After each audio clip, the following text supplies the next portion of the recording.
એકના એક ભજીયા ખાઈને કંટાળી ગયા છો તો આ ડુંગળીના ક્રિસ્પી રીંગ ભજીયા બનાવી લેજો। એટલી ક્રિસ્પી અને એટલી ટેસ્ટી બની છે કે તમે એકવાર આ ભજીયા બનાવી લીધા તો બીજા બધા ભજીયાને ભૂલી જશો। તો ડુંગળીના રીંગ ભજીયા બનાવવા માટે મેં અહીંયા મોટી સાઈઝની ડુંગળી લીધી છે, જેમાંથી એકદમ મોટી રીંગો નીકળશે અને જે આપણને બનાવવામાં પણ ઈઝી રહેશે, એટલે આપણે મોટી સાઈઝની ડુંગળી લેવાની છે। ડુંગળીની આપણે છાલ ઉતારી લેવાની છે અને તેને આપણે ધોઈ લેવાની છે।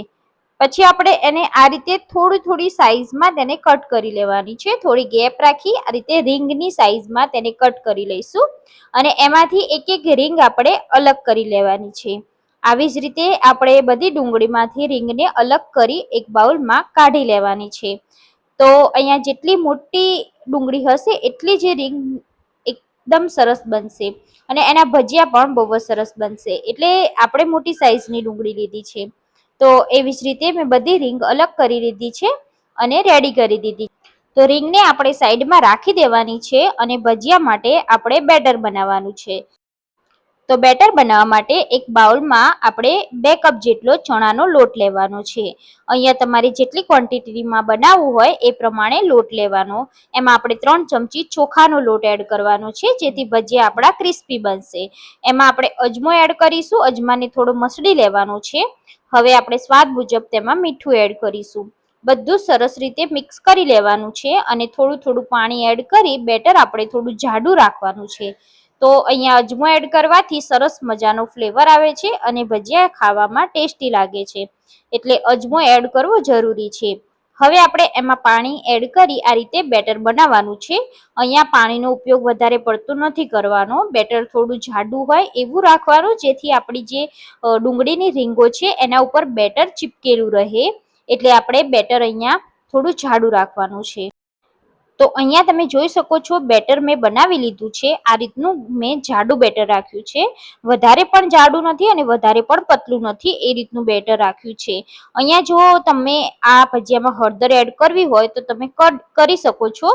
મેં અહીંયા હળદર એડ કરી છે, લાસ્ટમાં હું અહીંયા 1 ચપટી જેટલી હળદર એડ કરીશ, જેનાથી આનો કલર ખૂબ જ સરસ આવશે। જો તમારે હળદર સ્કીપ કરવી હોય તો તમે કરી શકો છો, અથવા તમને લાલ મરચું પસંદ હોય તો તમે એડ કરી શકો છો, પણ મેં લાલ મરચું બિલકુલ એડ નથી કર્યું।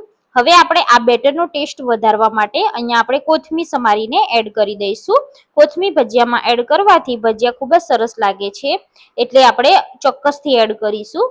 અહીંયા આપણું બેટર રેડી છે, તમે જોઈ શકો છો આ બેટર આપણું પરફેક્ટ છે।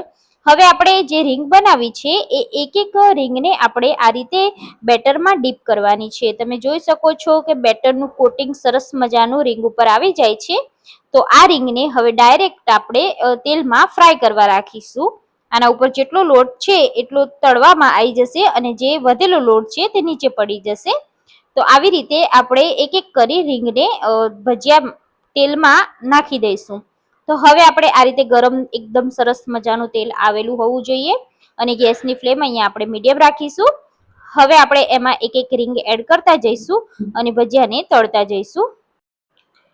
તો કડાઈમાં જેટલા ભજીયા આવે એટલા આપણે એડ કરી દઈશું અને એને આપણે તળવાના છે। તો તમે જોઈ શકો છો કે સરસ મજાનું તેલ આવેલું હોય એટલે ભજીયા આપણા એકદમ તેલની ઉપર તળવા લાગશે। આ રીતે તળે એટલે આપણે તેની સાઈડ ચેન્જ કરતા રહેવાનું છે અને એને એકદમ ક્રિસ્પી થાય અને થોડો કલર ચેન્જ થાય ત્યાં સુધી આપણે તેને તળી દેવાના છે। તો અહીંયા તમે જોઈ શકો છો આપણી રીંગ સરસ મજાની રેડી થઈ ગઈ છે।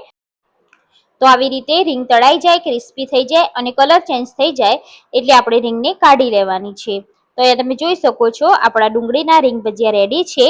એકદમ સરસ મજાના ક્રિસ્પી ફૂલેલા ભજીયા આપણા રેડી છે અને આપણે કાઢી લઈશું। અને એવી જ રીતે મેં બધી જ ડુંગળીની રીંગ ભજીયા આ રીતે પાડી લેવાની છે। સેમ એ જ રીતે આપણે પાડીશું, એકદમ ઇઝી છે। તમે 1-2 વાર ટ્રાય કરશો એટલે તમારા ડુંગળીના ભજીયા એટલા ટેસ્ટી બનશે કે તમે એકવાર બનાવશો તો વારે વારે આ જ રીતે ભજીયા બનાવશો। તો આ વરસાદની સિઝનમાં તમે આ ભજીયા બનાવ્યા છે કે નથી બનાવ્યા? તો એકવાર આ રેસીપી જોઈ મારી રીતે આ ભજીયા એકવાર જરૂર બનાવજો, એટલા ટેસ્ટી બનશે, એટલા ક્રિસ્પી બનશે કે બધાને બહુ જ ભાવશે। તો તમે પણ ટ્રાય કરજો। તમને મારી આ રેસીપી કેવી લાગી છે એ મને કમેન્ટ કરી અને જરૂરથી જણાવજો। રેસીપી તમને સારી લાગી હોય તો તમારા ફ્રેન્ડ્સ અને ફેમિલી સાથે શેર કરી દો। ચેનલ પર નવા છો તો પ્લીઝ ચેનલને સબસ્ક્રાઇબ કરવાનું ના ભૂલશો। તો ફરીથી આપણે આવા જ નવા વિડીયો સાથે મળતા રહીશું। ત્યાં સુધી બાય બાય, જય Shri Krishna. Thank you for watching.